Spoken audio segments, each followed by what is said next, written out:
ನೀನಾದೇನ ಧಾರಾವಾಹಿಯ ಗುರುವಾರದ ಪ್ರೋಮೋದಲ್ಲಿ ಇನ್ನು ಎಂಗೇಜ್ಮೆಂಟ್ ಎಲ್ಲ ಆಗಿ ಮುಗ್ದೋಗಿರುತ್ತೆ. ಇನ್ನು ಇಲ್ಲಿ ವಿಕ್ರಮ್ ಮದುವೆ ಎಂಗೇಜ್ಮೆಂಟ್ ನೋಡ್ಬಿಟ್ಟು ವೇದ ಕಣ್ಣೀರು ಹಾಕ್ಕೊಂಡು ಕಾರ್ ಹತ್ತಿ ಹೋಗಿದ್ದಾಳೆ. ವಿಕ್ರಮ್ ಎಷ್ಟೇ ಕೂಗಿ ಕರೆದ್ರೂ ಕೂಡ ನಿಲ್ಲಿಲ್ಲ. ಮನೇಲಿ ಮಲಗಿರ್ತಾನೆ ವಿಕ್ರಮ್. ಆಗ ವೇದ ಬರ್ತಾ ಇದ್ದಾಳೆ. ಏನು ಆರಾಮಾಗಿ ಮಲ್ಕೊಂಡಿದ್ಯಾ? ಎಂಗೇಜ್ಮೆಂಟ್ ಆಗಿದೆ, ಇನ್ನೇನು ನನಗೆ ಕೆಲಸ ಅಂತೇಳಿ ಆರಾಮಾಗಿ ಮಲ್ಕೊಂಡಿದ್ಯಾ? ನಿನ್ನನ್ನು ಸುಮ್ಮನೆ ಬಿಡಲ್ಲ ಕಣೋ ಅಂತೇಳಿ ವಿಕ್ರಮ್ ನೋಡಿ ವೇದ ಹೇಳ್ತಿದ್ದಾಳೆ.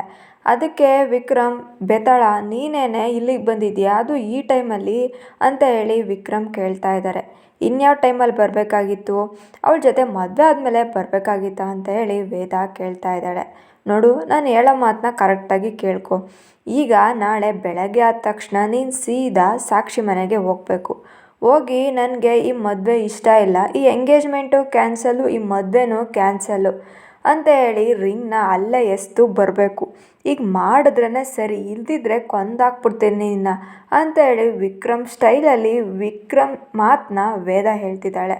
Engagement cancel ಮಾಡ್ಕೊಳೋದ? ಇಲ್ಲ ಇಲ್ಲ, ನಮ್ಮ ಅಮ್ಮನಿಗೆ ಇದೆಲ್ಲ ಇಷ್ಟ ಇಲ್ಲ. ಏನಿದ್ರು ಬೆಳಗ್ಗೆ ಬಂದು ಮಾತಾಡೋಣ, ಇಲ್ಲಿಂದ ಹೊರಟೋಗು ಸುಮ್ಮನೆ ಅಂತ ಹೇಳಿ ವಿಕ್ರಮ್ ಹೇಳ್ತಾ ಇದ್ದಾನೆ ವೇದನ್ ಮುಂದೆ. ಹಾಗೆ ಅಲ್ಲಿ ವಿಕ್ರಮ್ಗೆ ಇದು ನಿಜನೋ ಕನಸೋ ಅಂತೇಳಿ ಗೊತ್ತಾಗ್ತಿರಲ್ಲ. ಆದರೆ ಇಲ್ಲಿ ವೇದ ಮಾತಾಡ್ತಿದ್ದಾಳೆ.